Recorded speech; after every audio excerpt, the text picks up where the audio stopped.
We did not start a war tonight. You know who started the war was the old Hina tribe every time they did that stupid Hina, Hina chant. Hello and welcome to Survivor Everything. I'm your host Liam, and this episode took 2 steps back when the last episode tried so hard to move this game forward. I don't want to waste any time, because this episode wasted a lot of it already. So let's just get right into episode 5 of Survivor 49. Now to start off the episode, we are back in the new Hina camp, seeing the aftermath of Matt being voted out. But we only ever hear from Savannah and nobody else, except for a single quick confessional from Jason that was just him stating the obvious that he is in trouble if they go to tribal council again. With Savannah though, we hear how good she feels about her position in the game, as well as her describing to us how necessary it was to vote out Matt, due to the actions of the original Hina tribe and how they made it clear that they were united and ready to make an original Hina versus original Uli war. The show is making it very clear that we should be listening to Savannah here, as she is always right with the edit and never pushing back on her. I'm really excited that I get to live another day in this game. But the truth of the matter is, Matt's name was written down and my name was written down. On the Kelly tribe, we see Shannon playing hard, with her having lots of one-on-one conversations, trying to work her way into controlling the next vote if this tribe does go to tribal council, and she is targeting Sage as the person that she would send home. Now this in itself lets you know that Shannon is playing hard, with her ready to throw a former Uli member under the bus, even before seeing if an original Uli had even been sent home during the previous tribal council like Jawan, or even a player like Sophie, a player with no connections who could have been seen as an easy vote. Shannon just needs to calm down and develop genuine relationships with the players around her, but she's too busy bringing up spiritual guru stuff and wanting to play hard due to not going to tribal council yet, and she's now getting antsy to play, and it's being a detriment to her game. On the opposite hand, we see Sage, who actually got really good content this episode. Sage points out that Shannon probably thinks that Sage isn't strategical at all, and is just floating through the game. And it was great to hear Sage be aware of how she's coming across, and to fight against it, since it's the way that the audience has been perceiving her as well. Sage is able to talk to Alex and Steven about how fake Shannon is, and how she's trying her best to butter everybody up in every possible way, just to snake her way into the groups. Not only does Alex and Steven respond to this positively, agreeing with Sage and seeming to start a Blossom alliance with her, but Sage also reinforces her trust with them by telling them about Rizen's hidden immunity idol that all the former Uli already knew about. Sage is starting to remind me of Carolyn, a wacky girl with expressive mannerisms, while also being smarter than she leads on. But the demeanor and perception can also make it really hard to be taken seriously, or with the utmost respect, and it's the same personality that got Carolyn in 3rd place in Survivor 44. Shannon very much has an approach of finding something you value and then going hard into that thing in every conversation with you. You can get high off of anything, right? Goats get high off of, hey, Jesus got high off God, right? Going back to the Hina tribe, Jason finally wants to start playing the game. Jason in the previous round played horribly, with him telling Savannah he wasn't going to vote alongside with him, and then he was going to stick to the former Hinas if possible and play a shot in the dark. Jason said all of this, and though he voted for Matt alongside everybody else at the end, it wasn't what he wanted to do. Now this round he is trying to course correct, but it's too late now, especially after showing that much resistance beforehand. Jason does connect here with Jawan, talking about Pokemon in the shelter along with Rizzo, and we see Jason and Jawan talking in the woods together about a cross-tribal alliance. This is a little too late now though, and Jason should have been doing this in the previous round. Just like with Matt's plan, they could try to get Jawan and Sophie to flip on the former Uli and make it a 4-3 vote, but last round it did seem impossible to get Sophie on board. If Jason would have played this round as hard as he is now, instead of making Matt, the least convincing one of the two, do all the social work last round, maybe they could have pulled off a big move and maybe pulled in Sophie. But imagine here, Jason working his social game on Jawan earlier in the tribe swap last episode, convincing Jawan that he is on the bottom, since Jawan is, and flip Jawan over to Matt and Jason. They can make a ruse that one of the two have an idol, and Jawan leaks this back to the former Uli and Sophie, and say to be safe, they need to split the vote 3-2 on Matt and Jason, with Jawan being a part of the 3-person vote on Matt. At tribal council, Jason and Matt vote for Nate, alongside with Jawan, and it becomes a 3-2 vote and Nate goes home. I'm not saying this plan is foolproof, but it was a better plan than whatever Matt was trying to come up with, and Jason tried pulling off the previous round with nothing, which has now forced Jason to put into the spot he's in now, and he is starting to actually play the game way too late. At the very start of the episode, I was confused on why we had seen Jawan accidentally take Savannah's bag during previously on Survivor, but it's because he takes her water bottle here this time as well, drinking from it without her permission. This is all really here to set up if Hina does go to tribal council, it could be between the obvious vote in Jason, or the blindside vote in Jawan.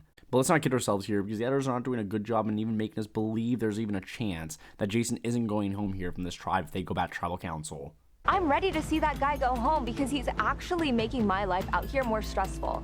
Why would I want to be in an environment of stress with an extra element of stress, aka Jawan? It's time for another journey, everyone's favorite part of the new era, and we see MC and Nate only participate since we only have 2 tribes to participate here. The challenge is to move a pile of coconuts from one side of the beach to another before the hourglass runs out, and if not, they both lose their vote. During that time as well, the players can go and look for an advantage that's hidden in the forest next to the challenge area. Nate, in a really smart decision here, realizes that he can't outrun or outpace the girl whose job is a personal trainer.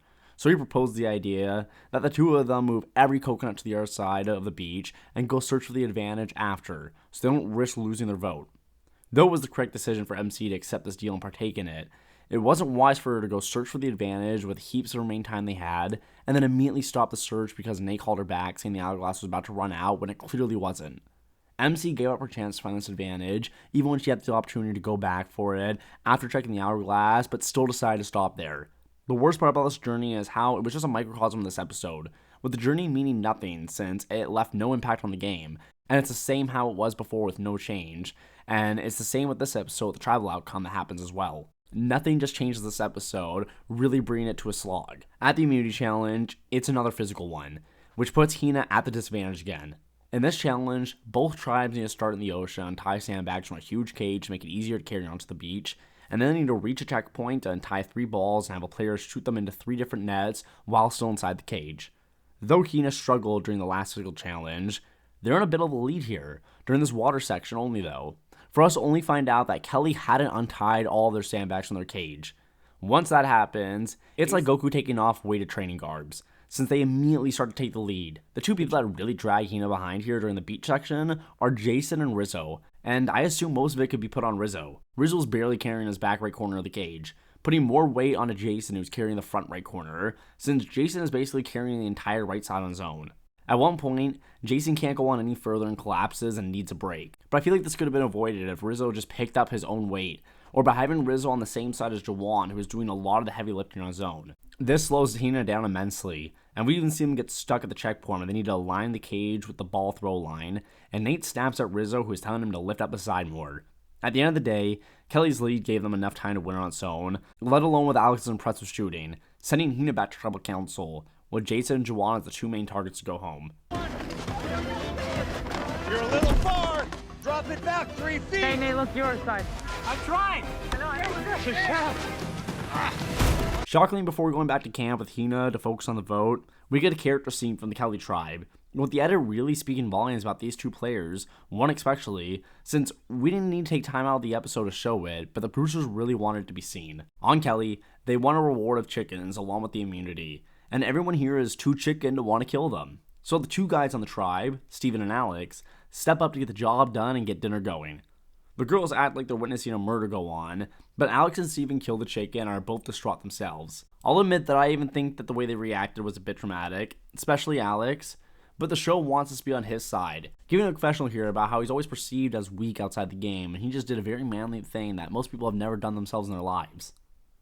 The show obviously cares more about Alex than Steven here, but Steven is probably the most important player from the original Hina. It just means nothing since none of the original Hina have a chance to survive too long in this game. Dude, how are you doing? It's like shocking, you know, because it's like, this is a life, but we eat chicken every day, like. Back at the new Hina tribe, Savannah makes it clear that she wants a unanimous vote on Jason, sending him home and continuing to weaken the original Hina members. Savannah, though, also wouldn't mind working with Jason, using him as a connection to the original Hina once the tribes merge, which usually would be the very next round after this if we're going by the new era format that we've seen the last 8 seasons in a row. Savannah wants Jawan gone, but doesn't want to be the person who is the face of the vote, and she tells Jason to start trying to make a move and use his connections to the other side as a selling point. Nate is very perceptive of this as well, even talking to Savannah and asking if she is okay with writing down Jawan's name that night. The show really wants us to believe that former Uli will vote out one of their own and go into a potential merge tied again in numbers, with it being 5 original Uli versus 5 original Hina for literally no good reason. We know this would be a dumb move, so the vote here is obvious tonight. At Tribal Council, it's a bunch of nothing, and it's clear who's going home. The most confusing thing here is Jason voted for Rizzo, which I get he is close to Jawan, but he should have known that if the original Uli were going to turn on anyone and vote out their own, it would be Jawan and not Rizzo. So Jason basically just wasted his vote. If he was so opposed to voting Jawan and wanted to save his game still, Jason should have tried to play a shot in the dark and try to survive the vote while keeping his relationship with Jawan, but Jason played these 2 last rounds horribly. He was my alternate winner pick behind Savannah, and I'm happy I had clocked her in as a winner like everyone else, since Jason was just a dud. Still smiling. 10 days, more than I thought that I'd have. Jason, job spoken. Sure have. My winner picks are the same, with Nate in 3rd, Sophie in 2nd, and Savannah in 1st. Sophie only had 1 confessional though tonight, after Hina lost her immunity again, sending her to her 5th tribal council in a row. The confessional is about how she has no energy, and that makes sense because whatever tribe she's on just doesn't have flint, so they can't make a fire. Sophie must have just got a single confessional since she's just been drained and has no energy to do anything, but if she gets another episode like this with such a lack of content and also power in the game, then I'll move Nate to 2nd place to win and Sophie in 3rd. I see Sophie having a lower threat level and being able to have more of a winning chance than Nate to get to the end, but with the content he is getting, he just can't be ignored as a true contender to win it all as well. But obviously, the 2 of them are behind Savannah, who is the lead of this new Hina tribe and controlled the narrative all episode. This episode was just boring, basically a repeat of episode 4, but I was correct that we're getting a late merge. Next episode is another tribe swap back to 3 tribes, and there are clear targets on each tribe of the 4 players who can go home, so this should spice up the game again, since we're back to this being a very slow pre-merge like it was through episodes 1 through 3. It sucks that the first time we're getting more time in the pre-merge, and we're getting to switch up the format, and it's happening during some of the most lackluster strategic plays that we've seen in a while. It's reminiscent of Survivor 46, but way less entertaining without Q. I do appreciate with another physical focus challenge and a late merge that the show is starting to switch things up, but the players themselves aren't, and I think a lot of the viewers aren't seeing that the much needed change that production has been adding to the show is being masked by just what the players are doing. Let's just get to episode 6. I'm bored talking about episode 5. Everybody grab your torches. I'll see you in the next one.